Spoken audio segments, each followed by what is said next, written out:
நேர்களை வணக்கம். நான் மார்ச்சின் சிறப்பு நேர்களுக்காக நம்ம மூத்த பத்திரிகையாளர் திரு பிரியன் இணைந்திருக்கிறார். வாருங்களோட பேசுவோம். சார் வணக்கம். வணக்கம் சார். இன்றைக்கு 2 முக்கியமான நிகழ்வுகள். ஒன்று, 5 மாநிலங்களுக்கான சட்டமன்ற தேர்தல் அறிவிக்கப்பட்டிருக்கிறது, தேதி அறிவிக்கப்பட்டிருக்கிறது. இன்னொன்று, விஜய் அவர்கள் 3வது முறையாக சிபிஐ முன் ஆஜராகி இருக்கிறார். முதல்ல தேர்தல் தேதி குறித்து பேசுவோம். எப்படி பாக்குறீங்க?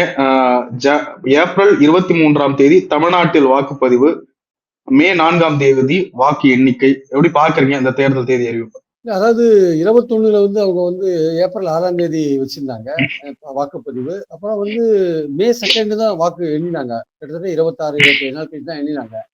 ஆனா இந்த வாட்டி ஏப்ரல் 23 வச்சுட்டு மே 4 அவங்க வாக்குப்பதிவு என்ற கவுண்டிங் வச்சிருக்காங்க. ஸோ இந்த வாட்டி கவுண்டிங், அந்த வாக்குப்பதிவுக்கும் கவுண்டிங்கான நாளை குறைச்சிட்டாங்க. ரொம்ப இன்டர்ஃபரண்டா 26, 27 நாள் இல்லாம குறைச்சிட்டாங்க. அது ஒரு நல்ல விஷயம். ரெண்டாவது அஸ்ஸாம்ல, கேரளாலாம் ஒரே நாள்ல பண்றாங்க. புதுச்சேரி, சின்ன மாநிலம் ஒரே நாள்ல. வெஸ்ட் பெங்கால் மட்டுமே போன வாட்டி 8 ஃபேஸ்ல பண்ணாங்க, 8 இன்ஸ்டால்மெண்ட்ல பண்ணாங்க. இந்த வாட்டி 2 இதுல குறைச்சிட்டாங்க. அது ஆச்சரியமா இருக்கு. அங்க இந்த எஸ்ஐஆர்ல பெரிய பிரச்சனை ஓடிட்டு இருக்கு. ஒரு 60 லட்சம் வாக்காளரோட தளபதி என்னன்னே தெரியல. அதுக்காக சிறப்பு நீதிமன்றங்கள் எல்லாம் வச்சு தீர்மானிக்கணும்னு சுப்ரீம் கோர்ட் சொல்லியும் அதை தேர்தல் அனௌன்ஸ் பண்ணியிருக்காங்க. அவர் 23ஆம் தேதி எலெக்ஷன் நடக்கிறதுக்கு முன்னாடி அந்த 60 லட்சம் வாக்காளரோட தளபதியை தீர்மானிக்கணும். அதை பண்ண போறாங்களா, பண்ண போறாங்களான்னு ஒரு கேள்வியா இருக்கு. அதை பொறுத்திருந்து பார்க்கணும். இருந்தாலும் தேர்தல் தேதி அனௌன்ஸ் பண்ணிட்டாங்கிறது முக்கியமான விஷயம். தமிழ்நாட்டுக்கு அனௌன்ஸ் பண்றது இப்போ கட்சிகளுக்கு ஒரு நல்ல நேரம் கிடைச்சிருக்கு. இன்னைக்கு மார்ச் 15 தான் இருக்கு. மார்ச் 30 தான் மனு தாக்கல் ஆரம்பிக்கிறது. ஸோ ஏப்ரல் 6 வரையும் மனு தாக்கல் பண்ணலாம். ஸோ அந்த பேச்சுவார்த்தைகள் இன்னும் 2 கூட்டணியிலுமே இன்னும் முடியாத இருக்கு. இன்னும் அதெல்லாம் முடிஞ்சு தொகுதிகள்லாம் ஐடென்டிஃபை பண்ணி பண்றதுக்கு நல்ல டைம், 15 நாள் நல்ல டைம் இருக்கு ஆக்சுவலா. அதனால இது சஃபிஷியன்டா டைம் பண்ணியிருக்காங்க. ஏற்கனவே தமிழ்நாடு தேர்தல் காலத்தை பல பேர் ப்ரெடிக்ட் பண்ணி வச்சிருந்தாங்க. சில கருத்து கணிப்புகளும் வந்துச்சு. எந்த கூட்டணிக்கான வாய்ப்புகள் அதிகமாக இருக்கு, இந்த 4 முனை போட்டியால் யாருக்கு லாபம் அப்படின்லாம் நிறைய பேசிட்டு இருந்தாங்க. இப்ப தேர்தலுக்கு ஏறக்குறைய போதுமான அளவு, தேவைக்கு அதிகமாகவே கால இடைவெளி கொடுத்திருக்காங்க அப்படின்றப்ப, தமிழ்நாட்டுல ஓரளவுக்கு கடைசியாக தேர்தல் நடக்குது அப்படின்றப்ப, இந்த இடைப்பட்ட காலத்துல ஏதேனும் கணித்து வைக்கப்பட்டிருந்த அந்த காலத்துல எதுவும் மாற்றம் ஏற்பட வாய்ப்பு இருக்கா? இல்ல, அதாவது நீங்க கேட்கறது ஏதாவது கூட்டணி மாற்றங்கள் முடிவுகளை மாற்றக்கூடிய அளவுக்கு போகுமான்னு கேக்குறீங்க நீங்க. இன்னைக்கு இருக்கிறது அதுவும் கேக்குறேன், கிரவுண்ட்லயும் கேக்குறேன்.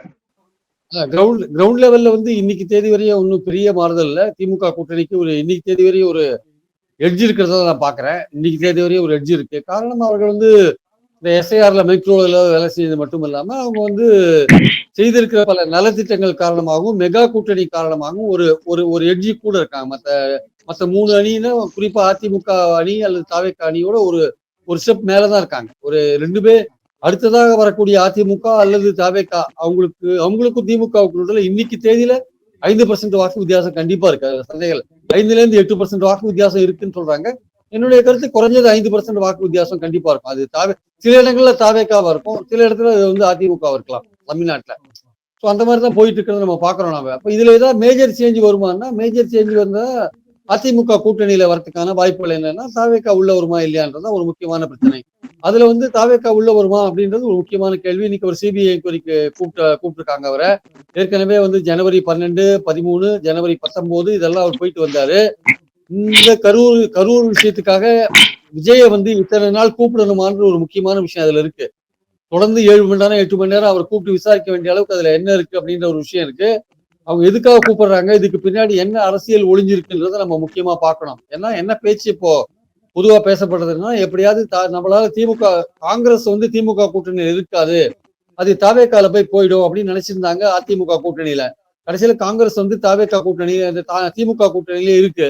அது போன உடனே இப்போ பாஜக அதிமுக கூட்டணிக்கு என்ன பிரச்சனைனா, நம்ம ஜெயிக்க முடியுமா அந்த கூட்டணின்னு ஒரு பயம் வந்துருச்சு. இப்போ அவங்க என்ன பண்றாங்க, எப்படியா தாவேக்காவை உள்ள சேர்க்கலாமான்னு ஒரு எண்ணம் பாஜகவுக்கு நிறைய இருக்கு. பாஜக என்ன நினைக்கிறாங்க, தாவேக்காவை உள்ள இழுத்துட்டா அதிமுக, தாவேக்கா, பாஜக கூட்டணி மக்கள் பார்வையில பலமா இருக்கும், அது திமுகவை தோக்கடிக்கிற ஒரு வலிமையோடு இருக்கும் அப்படின்னு அவங்க நினைக்கிறாங்க. அதனால அவங்க நினைக்கிறதுக்கு இன்னொரு காரணம் என்னன்னா, அப்படி தாவேக்கா உள்ள வந்தா தாவேக்காவுக்கு அதிக சீட்டுகள் கொடுக்க வேண்டியிருக்கும். அதிக சீட்டுகள் கொடுத்தா அதிமுக போட்டி போடுற தொகுதிகளோட எண்ணிக்கை குறையும். அதிமுக போட்டி போடுற தொகுதிகளோட எண்ணிக்கை குறைஞ்சதுன்னா கூட்டணி ஆட்சியை நோக்கி போகும். அது சப்போஸ் அதிமுக கூட்டணி வின் கூட்டணி ஆட்சி, அப்ப கூட்டணி ஆட்சியில தாவேக்கா பங்கு, பாஜக பங்குன்னு அது கூட்டணி ஆட்சியா போயிடும், என்டிஏ ஆட்சியா போயிடும். அதனால எடப்பாடியை ஒரு வழி கொண்டு வரணும்னா தாவேக்கா உள்ள கொண்டு அதுக்கு சீட்டு கொடுக்கறது மூலமாக எடப்பாடி போட்டி போடுற இடங்களை குறைச்சிடலாம் அப்படின்னு அவங்க நினைக்கிறாங்க. அந்த இடத்துலதான் வந்து அவங்க வந்து எடப்பாடி வந்து மூழ்கிக்கிறார். இப்ப இந்த நேரத்துல அவர் சேர்த்து அவருக்கு எடப்பாடிக்கு வந்து பாஜக இல்லாம தாவேக்காவோட போறதுக்கு அவர் முயற்சி பண்ணார். அப்படி ஒரு கூட்டணி அவர் விரும்பினார். ஆனா பாஜக இருக்கும்போது தாவேக்கா உள்ள இழுத்தா அவர் போட்டி போடுற இடங்களோட எண்ணிக்கை குறையுது அப்படின்ற போது அதை அவர் யோசிக்கிறார். அது யோசிக்கிறது மட்டும் இல்லாம போட்டி போடுற இடங்களோட எண்ணிக்கை குறைஞ்சு இது கூட்டணி ஆட்சியை நோக்கி தான் இந்த அணி போறது அப்படின்னா மக்கள் ஓட்டு போடுவாங்களா இல்லையான்னு டவுட். இது கூட்டணி ஆட்சி, இதுக்கே நம்ம ஓட்டு போடணும். தாவேக்கா ஒரு பக்கம் போகும், நாளைக்கு பிஜேபி தான் மத்தியில் ஆட்சியில் இருக்கு, அதுதான் ஆட்சியை நடத்தும். அதிமுகவும் தாவேக்காவும் வெறும் பார்வையாளராக இருப்பாங்க. பாஜக தான் எல்லா விஷயத்தையும் பண்ணுவாங்க. நம்ம அதுக்கு ஓட்டு போடணுமா அப்படின்ற ஒரு கேள்வி வரும். அப்ப அந்த கூட்டணியில பிரச்சனைகள்லாம் வரும். எதுக்கு கூட்டணி ஆட்சிக்கு நம்ம ஓட்டு போடணும்னு அந்த அணிக்கு ஓட்டே போடுவாங்களான்றது மக்கள் வந்து தமிழ்நாட்டு மக்கள் கூட்டணியை விரும்ப மாட்டாங்கன்ற ஒரு விஷயம் இருக்கு. அப்போ தமிழ்நாட்டு மக்கள் கூட்டணியை விரும்ப மாட்டார்கள் என்கிற ஒரு விஷயம் இருக்கு. அதே சமயம் அதிமுக குறைஞ்ச சீட்ல போட்டி போட்டு கூட்டணிக்கு தயாராக வேண்டிய நிலையில இருக்கு. இதெல்லாம் அதிமுக ஒத்துக்குமானா ஒத்துக்காது. அதிமுக ஒத்துக்காது, பாஜக இதை விரும்புது. ஆக்சுவலா 2 பேருக்குள்ள நடுவில் இதான் போட்டி நடந்துட்டு இருக்கு. இப்ப தாவேக்காவை இழுக்கிறது முக்கியம் இல்ல, இவங்க 2 பேருக்குள்ளேயே போட்டி. அப்ப தாவேக்காவை கூப்பிட்டு அவருக்கு 20 சீட் கொடுத்தா அவர் ஒத்துக்க மாட்டார். அவர் எப்படி ஒத்துப்பாரு?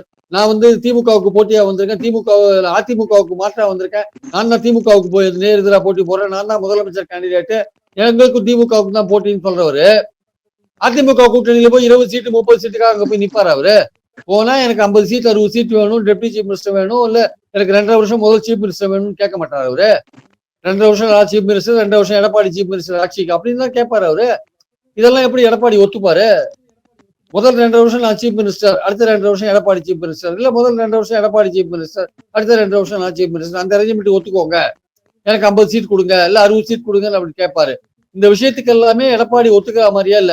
எடப்பாடி என்ன நினைக்கிறாரு, இப்ப இருக்கிற கூட்டணியிலேயே நம்ம ஜெயிச்சிடலாம், திமுகவை பிடிக்காதவங்க எல்லாம் அதிமுக தான் ஓட்டு போடுவாங்கன்னு நினைக்கிறாரு. ஆனா திமுகவை பிடிக்காதவங்க எல்லாம் அதிமுகவுக்கு ஓட்டு போட்டது பழைய கதை, புது கதை கிடையாது. புது கதை வேற கதை. பிடிக்காதவங்க தாவேக்காவுக்கும் போடுவாங்கன்றதான் புது கதை ஆக்சுவலா. அதனால அந்த விஷயத்த மாறி இருக்கிற சூழலை புரிஞ்சிக்காம எடப்பாடி என்ன நினைக்கிறாரு, நமக்கு வெற்றி கறித்தான் மடியில தானே விழுன்னு நினைக்கிறாரு. அது வந்து பல இடங்கள்ல கருத்து கணிப்புகள் சமீபத்தில் எடுத்திருக்காங்க. பல இடங்கள்ல அதிமுக 3வது இடத்துக்கு போகுது, பல இடங்கள்ல தாவேக்கா முன்னாடி இருக்கு, சென்னை போன்ற இடங்கள்ல தாவேக்கா முன்னாடி இருக்கு. ஆனால் ஒரு ஆறுதல் அதுல என்னன்னா, அதிமுகவுக்கு சமீபத்துல ஒரு 10 நாளைக்குள்ள விஜயோடைய செல்வாக்கு குறைஞ்சிட்டு வந்துட்டு இருக்கு. அவங்க சொல்ற கணக்குப்படி, அவங்களுடைய இன்டர்னல் சர்வே அப்படியே பார்த்தா அது 10-11% வந்து இறங்கி இருக்குன்றாங்க. இன்னும் தேர்தல் நோக்கி போகும்போது இன்னும் குறைஞ்சிரும். அவர் கூட்டணிக்கு வந்து பாஜகவுக்கு போனாருன்னா அது இன்னும் கொஞ்சம் சுத்தமா குறைஞ்சு போயிடும் அவரோட செல்வாக்கு அப்படின்ற ஒரு எண்ணம் இருக்கு. அப்ப இதெல்லாம் பார்க்கும்போது தன்னுடைய கேட்கிற சீட்டு கிடைக்காது, இல்ல 2.5 வருஷம் நான் தான் சீஃப் மினிஸ்டர் சொல்ற விஷயம் கிடைக்காது, அப்புறம் எதுக்கு எடப்பாடியை சிஎம் ஆக்கிறதுக்கு நான் அவர் கூட்டணியில போய் சேரணும்னு அவர் நினைக்கலாம், அவர் தாவேக்கா நினைக்கலாம். ஆனால் அவங்க பாஜக பிரஷர் கொடுக்குறாங்க, நீ எப்படியா வந்துரு, அப்பதான் கூட்டணி ஆட்சி வரும், அந்த கூட்டணி அப்பதான் நம்ம திமுகவை தோக்கடிக்க முடியும், உங்களால தனியா தோக்கடிக்க முடியாது, நீங்க ஓட்ட பிரிச்சு நீங்க எல்லாரோட வெற்றியும் பாதிப்பீங்க, அதனால நீங்க வந்துருங்கன்னு ஒரு பிரஷர் பண்றாங்க. இல்லாட்டி என்ன பண்ணுவீங்கன்னு கேட்டா, உங்களை வந்து நான் கரூர் விஷயத்துல உங்களை சார்ஜ் ஷீட்ல சேர்த்து விட்டுருவேன் அப்படின்னா. சேர்த்தா என்ன நடக்கும் அப்படின்னா, ஏதா நீங்க கோர்ட்டுக்கு அடிக்கடி வர வேண்டி இருக்கும், உங்களுக்கு பிரச்சனை வரும், கடைசியில நீங்க விடுதலை ஆனாலும் உங்களுக்கு பிரச்சனை வரும், உங்களை அடிக்கடி கோர்ட்டு கூட்டுனே இருப்பாங்க அப்படின்லாம் ஏதோ சொல்றாங்க. விஜய்க்கு இதெல்லாம் வந்து புது அனுபவம் தானே, அதனால அவரை கொஞ்சம் பயமுறுத்த பாக்குறாங்க. பட் அவர் கூட இருக்கிறவங்க என்ன சொல்றாங்க, இதெல்லாம் ஒன்றும் பெரிய விஷயம் ஆகாது, நம்ம வந்து போனா நம்ம வந்து ஒரு அரேஞ்ச்மெண்டோட போகணும், நம்ம போக வேண்டிய அவசியம் இல்லை, நமக்கு வந்து செல்வாக்கு இருக்கு, நம்ம ட்ரை பண்ணி பார்த்துலாம், நமக்கு என்ன ஓட்டு இருக்குன்னு நம்ம முதல்ல தெரிஞ்சுக்கணும், அது தெரிஞ்சுதான் நம்ம அடுத்த வர தேர்தலில் நம்ம வந்து பிளே பண்ண முடியும். எடுத்த உடனே போய் கூட்டணியில் சேர்ந்தா நமக்கு விழுந்த ஓட்டு அதிமுக ஓட்டுன்னுவாங்க, நமக்கு விழுந்த ஓட்டு பாஜக ஓட்டுன்னுவாங்க, இதெல்லாம் நமக்கு தேவைதானா அப்படின்னு அவங்க நினைக்கிறாங்க. ஆனால் தொடர்ந்து பாஜக பிரஷர் பண்ணிட்டே இருக்காங்க. இன்னும் 15 நாள் இருக்கு, மனு தாக்கல் பண்றதுக்கு இன்னும் 15 நாள் இருக்கு. அதுக்குள்ள என்ன மாதிரியான தாக்கல் பண்ணுவாங்க, இல்ல விஜய் வந்து ஏதாவது கிளாரிஃபை பண்ணுவாரா, இல்ல அந்த மாதிரிலாம் எந்த விஷயமும் கிடையாது, நாங்க தனித்தே தான் போறோம் அப்படின்னு பண்ணுவாரான்றது இன்னும் 2 நாள்ல தெரிஞ்சிடும். ஆனால் தொடர்ந்து பாஜக பிரஷர் பண்றாங்க. பாஜகவுக்கும் அதிமுகவுக்கும் இதன் மூலமாக ஒரு மோதல் நடந்துட்டு இருக்கு. அவரை சேர்த்தீங்கன்னா நாங்க சீட்டெல்லாம் குறைச்சிக்க முடியாது, அவருக்கு 20 சீட்டுக்கு மேல கொடுக்க முடியாதுன்றாங்க. அவர் 20 சீட்னா நான் வரமாட்டேன் அப்படின்றார். பாஜக வந்து யோசிச்சுட்டு இருக்காங்க என்ன பண்றதுன்ட்டு. இது ஒரு பக்கம் இருக்க. திமுக கூட்டணியில பாத்தீங்கன்னா தேமுதிக வந்ததுனால சிபிஐ சிபிஎம் விடுதலை சிறுத்தைகள் சீட்டை குறைக்கிறாங்க. அவங்க என்ன சொல்றாங்க, நாங்க தொடர்ந்து உங்க கூட்டணியிலேயே ரெகுலரா இருக்கோம், நாங்க அதிமுக பாஜக எதிர்க்கிறதுல உறுதியா இருக்கோம். அப்படி இருக்கும்போது நேத்து வந்து தேமுதிகவுக்காக எங்க சீட்டு எப்படி குறைக்கலாம், நீங்க தேமுதிக வந்து பாஜக எதிர்ப்புல உறுதியா இருக்குமா இல்லையான்னு சந்தேகம் தான் அது. அதுக்கு நீங்க சீட்டை கொடுத்து ஒரு ராஜ்யசபா வேற கொடுக்குறீங்க, நாங்க உங்க கூட உறுதியா தொடர்ந்து வந்துட்டு இருக்கோம், எங்களுக்கு நீங்க உயர்த்தி கொடுக்க வேண்டாமான்னு இப்போ சிபிஐ சிபிஎம் விடுதலை சிறுத்தைகள் எல்லாம் போர்க்குடி தூக்குறாங்க.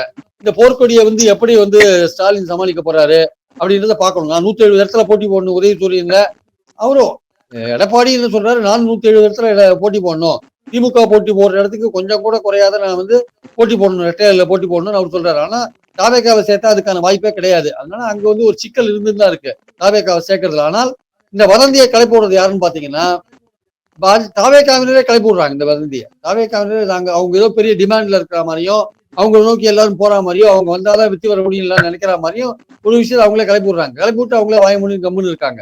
மாவட்ட செயலாளர் பலரை கேட்டா அவங்க என்ன சொல்றாங்க, எங்களுக்கு வந்து கேண்டிடேட் வந்து போடுறதுல பிரச்சனை இருக்கு சார், 234 தொகுதியில கேண்டிடேட் போடுறதுல பிரச்சனை இருக்கு. கேண்டிடேட் போட்டா கூட திமுக அதிமுக கேண்டிடேட் அளவுக்கு பலமான கேண்டிடேட்டா இருப்பாங்கன்னு டவுட்டா இருக்கு.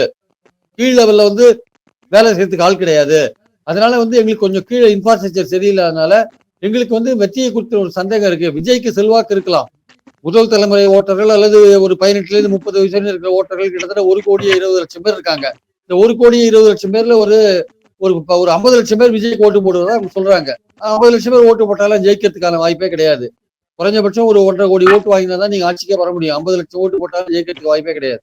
அதனால வந்து விஜயை பொறுத்த மட்டும் ரொம்ப யோசிக்கிறார். அதே சமயம் அதிமுகவும் யோசிக்கிறாங்க விஜயை சேர்க்கறதுக்கு. அதனால அப்படி எப்படி கூட்டி கழிச்சு பார்த்தா தவேக அந்த அதிமுக கூட்டணியில போற மாதிரி தெரியல. திமுக கூட்டணியில இட பிரச்சனை ஒரு பெரிய விஸ்வரூபமா எழுதி நிற்குது. இப்ப நாளையில இருந்து ஸ்டாலின் இப்ப அது சம்பந்தப்பட்ட பேச்சுவார்த்தையில் ஈடுபட்டு பஞ்சாயத்து பண்ண வேண்டிய அவசியம் இருக்கு. எல்லாருமே ரொம்ப ரஃபா இருக்காங்க. தேமுதிகவை சேர்த்து இருக்கீங்க, 3 சீட் காங்கிரஸ்க்கு அதிகமா கொடுத்துருக்கீங்க, எங்களுக்கு மட்டும் ஏன் குறைக்கிறேன்னு சொல்றீங்கன்னு சிபிஐ சிபிஎம்ல ரொம்ப கோபமா இருக்காங்க. விடுதலை சிறுத்தைகள்லாம் ரொம்ப கோபமா இருக்காங்க.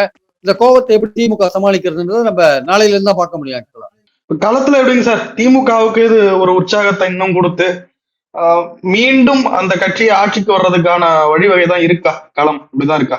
இன்னைக்கு தேதி வரையும் களம் அப்படிதான் சார் இருக்கு. திமுகவுக்கு ஃபேவரபிளா தான் இருக்கு. இதே கூட்டணி அவங்க மெகா கூட்டணி அமைச்சிட்டாங்க. எந்த கட்சியும் எதிரில் இருக்கிற கூட்டணி பலமா இல்ல. 4 முறை போட்டி தொடர்ந்தா திமுக எதிர் போட்டிகள் பிரியும். கொஞ்சம் விஜய் தனியா இருக்கும்போது மைனாரிட்டி ஓட்ட கொஞ்சம் எடுப்பாரு, இல்லைன்னு சொல்ல வரல. அது ஒன்றும் பெரிய பாதிப்பை வந்து திமுகவுக்கு ஏற்படுத்தாது. ரெண்டாவது வந்து சசிகலா போன்றவர்கள் எல்லாம் தனியா கட்சி ஆரம்பிச்சிருக்கிறது வந்து தெற்குலையும் டெல்டாலையும் அதிமுகவோட ஓட்ட பிரிக்கும். ஓட்ட பிரிச்சு அந்த இடத்துல திமுக வெற்றி பெறதுக்கான வாய்ப்பை கொடுக்கும். அதனால வந்து கொங்குல வந்து கொஞ்சம் போன வாட்டி மாதிரி திமுக இல்ல, இந்த வாட்டி கொஞ்சம் ஸ்ட்ராங்காவே இருக்காங்க. அதனால ஒன்றும் பெரிய பிரச்சனை எல்லாம் ஒன்றும் கிடையாது. திமுகவுக்கான வாய்ப்புகள் இன்னும் இப்ப தேமுதிகவை சேர்த்தது வந்து எல்லா கான்ஸ்டியூன்ஸ்லயும் ஒரு 2000 3000 ஓட்டு வரதுக்கான வாய்ப்புகள் இருக்கு. விஜய் வந்ததுனால விடுதலை சிறுத்தைகள் ஓட்டு அஃபெக்ட் ஆயிருக்குன்னு சில பேர் சொல்றாங்க. அப்படி அஃபெக்ட் ஆயிருந்தா கூட அதை காம்பன்சேட் பண்ற மாதிரி கமலோ அல்லது தேமுதிகவோ இருக்காங்கிறத நம்ம பார்க்கணும் நம்ம. அதனால வந்து தேமுதிக சேர்ந்ததுனால பாஜக வந்து பல இடங்கள்ல உயர் ஜாதி ஓட்டுகளை வாங்க முடியாத நிலைமைக்கும் தள்ளப்பட்டிருக்கிறத பாக்குறோம். கோயம்புத்தூர், விருதுநகர் போன்ற இடங்கள்ல தேமுதிக செல்வாக்கா இருக்கிறதுனால இந்த உயர் ஜாதி ஓட்டுகள் கொஞ்சம் திமுக அணிக்கு வரதுக்கான வாய்ப்புகள் பிரகாசமாகவே இருக்கிறத பாக்குறோம். ராமதாஸ் கொஞ்சம் தனியா நின்றாருன்னா, அவங்க அவங்க பாமக தனியா நின்னாங்கன்னா அவங்க என்டிஏக்கு போற ஓட்டை பிரிப்பாங்க. அது பிரிஞ்சா அதுவும் திமுகவுக்கு அட்வான்டேஜா போறத பாக்குறோம். எதிர்க்க எவ்வளவு முனைகள் தனியா இருக்கோ, எவ்வளவு அணிகள் தனியா இருக்கோ அவ்வளவும் திமுகவுக்கு லாபமா இருக்கு. ஏன்னா திமுக இருக்கிற எல்லாரையும் தன் கூட சேர்த்து வச்சிட்டு இருக்காங்க. ஒரு ஓட்டு கூட மிஸ் பண்ணக்கூடாதுன்றதுக்காக தன்னுடைய சாதனைகள் மூலமாக, தன்னுடைய கூட்டணியை பலப்படுத்துறதன் மூலமாக, மைக்ரோ லெவல்ல ஒவ்வொருத்தரையும் அணுகிறதன் மூலமாக ஓட்டம் வாங்க முடியும் அவங்க நம்புறாங்க. இப்போ அவங்களுக்கு இருக்கிற பெரிய சவால் இருக்கிற கட்சிகளுக்குள்ள எப்படி சீட்டை டிஸ்ட்ரிபியூட் பண்றது, எப்படி தொகுதியை ஒதுக்குறது, அதுதான் இப்ப பெரிய சவாலா அவங்களுக்கு இருக்கு. ஆக்சுவலா திமுக கூட்டணிக்குள்ள இந்த சண்முகம் அவர்கள் பேசிய ஒரு விஷயம் கொஞ்சம் சர்ச்சையை கிளப்பி இருக்கு. காங்கிரசுக்கு தேமுதிகவுக்குலாம் அதிகமா தர்றதா சொல்றாங்க, எங்களுக்கு குறைக்கிறாங்க, இது என்ன நியாயம்னு பேசுறாரு. திருப்பி செல்வ பிறந்தகை பேசுற, உங்களுக்கு வேணா கேட்டு வாங்குங்க. இல்ல அதுல ஒரு சிக்கல் இருக்கு சார். அதாவது வந்து திமுக இந்த வாட்டி 234 தொகுதி அவங்க எக்ஸ்ரே எடுத்து பார்த்து வச்சிருக்காங்க. எந்தெந்த தொகுதியில யார் யாருக்கு ஆதரவு இருக்கு, யாருக்கு செல்வாக்கு இருக்கு, யாருக்கு இல்ல, சிபிஎம்க்கு என்ன செல்வாக்கு, விடுதலை சிறுத்தைக்கு என்ன செல்வாக்கு, காங்கிரஸுக்கு என்ன செல்வாக்கு, தேமுதிக சேர்த்ததுனால என்ன செல்வாக்கு, எல்லாமே வந்து ஒரு டேட்டா அடிப்படையில தான் திமுக வேலை செய்யறாங்க. ஒரு டேட்டாக்கு அடிப்படையில தான் 1க்கு 10 டேட்டா எடுக்கிறாங்க, 10 டேட்டா எடுத்து வேலை செய்யறாங்க. எடுத்து அந்த அடிப்படையில தான் வேலை செய்யறாங்க. ஒரு ஓட்டை கூட மிஸ் பண்ணக்கூடாதுன்ற லெவல்ல தான் அவங்க வேலை செய்யறாங்க. அதனால இப்போ சிபிஎம்க்கு போன வாட்டி 6 சீட் கொடுத்தாங்க சார், 2த்துல தான் அவங்க வின் பண்ணாங்க.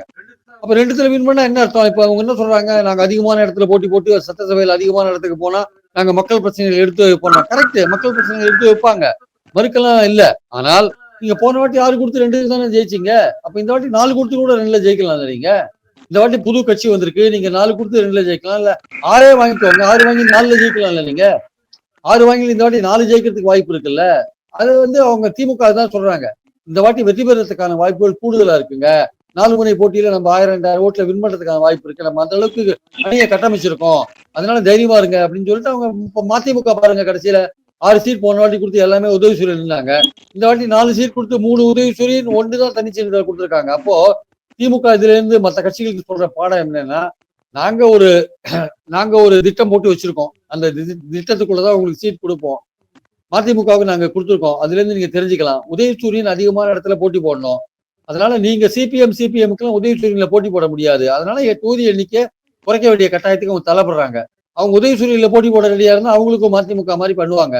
ஆனா அவங்க தனிச்சின்ன அவங்களுக்கு இருக்கிறதுனால சிபிஎம் பிசிகாக்கு தனிச்சின்ன இருக்கிறதுனால அவங்களுக்கு தொகுதியை குறைக்க வேண்டிய கட்டாயத்துக்கு போயிருக்காங்க. ஆனால் என்னுடைய கருத்து என்னன்னா, சிபிஎம்முக்கு விடுதலை சிறுத்தைகளுக்கோ ஒரு தொகுதி கூட குறைக்கூடாது. அவங்க உறுதியா வந்து திமுக கூட்டணியில 3 எலெக்ஷன் அவங்க கூட இருக்காங்க, ஒரு இந்த திமுக அணிக்கு உறுதியா இருக்காங்க, ஒரு ஒரு ஒரு வலிமையான பார்ட்னரா அவங்க இருக்காங்க. அவங்க இருக்கிறதுனால அந்த அணிக்கு வந்து காங்கிரஸோ அல்ல இவங்க எல்லாம் இருக்கிறதுனாலதான் அந்த அணிக்கு மதசார்பற்ற அணின்ற ஒரு பேர் கண்டிப்பா நிலைச்சு நிற்குது. அதுதான் மைனாரிட்டிகள் ஓட்டை வந்து கொண்டு சேர்க்கிற ஒரு விஷயமா இருக்கு. அதனால திமுக இந்த விஷயத்துல வந்து சிபிஎம் சிபிஐ விடுதலை சிறுத்தைகள் விஷயத்துல கொஞ்சம் வந்து அவங்க யோசிச்சு பார்த்து, அவங்க நம்ம கூட நெடுநாட்களா பயணம் பண்ணிட்டு வர கட்சிகளா இருக்காங்க, நேற்று வந்து தேமுதிகவுக்காக நம்ம வந்து கொஞ்சம் அவங்கள காரணம் காமிச்சு இவங்களை குறைக்க கூடாது அப்படின்ற அந்த ஒரு முடிவுக்கு திமுக வரணும். ஏன்னா வந்து அவசியம் அது. ஏன்னா நம்பிக்கையா இருக்கிற நெடுநாளா பயணம் பண்றவங்களை நீங்க வந்து அவ்வளவு சீக்கிரம் கைவிட்டக்கூடாது என்பது என்னுடைய கருத்து. நிறைய கேள்வி சார். தமிழக வாழ்வுரிமை கட்சியும் கிருஷ்ணசாமி அவருடைய புனிதிய தமிழகம் கட்சியும், இந்த 2 கட்சிகளும் பாஜக பக்கம் போக வாய்ப்பு இருக்குன்ற மாதிரி சொல்றாங்க. கிருஷ்ணசாமி அவர்கள் கூட அது அவருடைய இது தெரியல. வேல்முருகன் அவர்கள் வெளியேறுவதால் எதுவும் பிரச்சனை இருக்குமா? ஒருவேளை வெளியேறினார்னா கொடுக்கலன்னா நாங்க வேற முடிவை எடுக்கிறத பத்தி விவாதிப்போம் இருக்காரு. வேற முடிவு எடுப்பாருன்னு எங்க போவார் அவரு? தாவேக்காக்கு வேணா ட்ரை பண்ணலாம். அவர் பாஜக சீடு போறதுக்கான வாய்ப்பு, அவருடைய அரசியல் வந்து பாஜக எதிர்ப்பு அரசியல் சார்.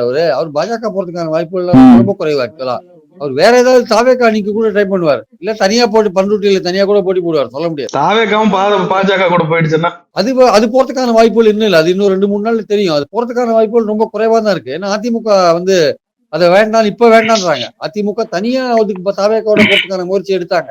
பாஜக இருக்கும்போது போனா சீட்டு டிஸ்ட்ரிபியூட் பண்ணதுல ப்ராப்ளம் இருக்கு. அவங்க 50 சீட் கேட்டா கொடுத்தா அப்புறம் மீதி 50 சீட்டை மொத்தம் 100 சீட் போச்சுன்னா 134 சீட்ல அதிமுக நிக்கணுமே சார். அது எப்படி? அது நீ தான் அது எவ்வளவு இடத்துல வின் பண்ணும்? அப்புறம் அது 80 இடத்துல வின் பண்ணா கூட்டணி அரசாங்கம் தான் போகும். அது சரியா ஒத்து வராது. இல்ல அது அதிமுகவுக்கு அது ஒத்து வராது. தமிழ்நாட்டு மக்கள் ஓட்டு போட மாட்டாங்க கூட்டணி ஆட்சின்னா. அதனால இவர் இந்த வாழ்வுரிமை கட்சி வந்து ஒரு இடம் தான் அவங்க கொடுத்துருக்காங்க. அதிமுகவுக்கே அவங்க குறைச்சிட்டாங்க. இந்தியன் யூனியன் முஸ்லீமுக்கே 3க்கு பதிலாக 2 ஆக்கிட்டாங்க. அதே மாதிரி பாத்தீங்கன்னா கொங்கு மக்கள் கட்சி, கொங்கு நாடு மக்கள் கட்சிக்கு 3ல இருந்து 2 ஆக்கிட்டாங்க. அதெல்லாம் தனியரசு கொண்டு கொடுத்துட்டாங்க. இங்க தமிழ் தரை கொண்டு கொடுக்குறாங்க. அவங்களும் வந்து இருக்கிற சீட்டை வந்து எப்படி பேலன்ஸா டிஸ்ட்ரிபியூட் பண்ணலாம், எப்படி வெற்றி பெறது அப்படின்ற ஆங்கிள் அவங்க யோசிக்கிறாங்க. ஏன்னா கூட்டணி கட்சிக்கு நீங்க அதிகமா கொடுக்க அந்த இடம்லாம் வந்து அதிமுகவோ பாஜகவோ வின் பண்ணிச்சுன்னா திமுக அன்னைக்கு தான் நஷ்டம்னு அவங்க நினைக்கிறாங்க. ஆனா திமுக பல இடங்கள்ல தோக்குமே, அதுக்கு என்னன்னு இதுல இந்த கூட்டணி கட்சிகள் கேட்கறாங்க. அது மட்டும் எப்படி நீங்க பாக்குறீங்க அப்படின்னு கேட்கறாங்க. இப்ப நீங்க போட்டி போடுற இடத்துல நீங்க தோத்துட்டீங்கன்னா அப்படின்னு கேட்கறாங்க. அவங்க என்ன சொல்றாங்க, நாங்க போட்டி போடுற இடத்துல நாங்க தோக்குறது, நாங்க ஜெயிக்கிறதுக்கான முயற்சிகள் எல்லாம் அனுப்போம், ஆனா உங்க சின்னம் இருக்குல்ல, நீங்க அந்த மாதிரி சின்னத்துல போட்டி போடும்போது ரெட்டைலைக்கும் நீங்களும் போட்டி போடும்போது ரெட்டலைக்கான வாய்ப்புகள் கொஞ்சம் அதிகமா போயிடுது. ரெட்டலை உதயசூரியன் அப்படின்னா ரெட்டலைக்கும் உதயசூரியன் கடுமையான போட்டி வரும்போது நாங்க கொஞ்சம் எங்களுடைய தேர்தல் வேலைகள் மூலமா நாங்க கொஞ்சம் மேல வரதுக்கான வாய்ப்புகள் இருக்கு. உங்களுக்கு அந்த மாதிரியான வாய்ப்புகள் ரொம்ப குறைவு அந்த சின்னத்தின் காரணமாக.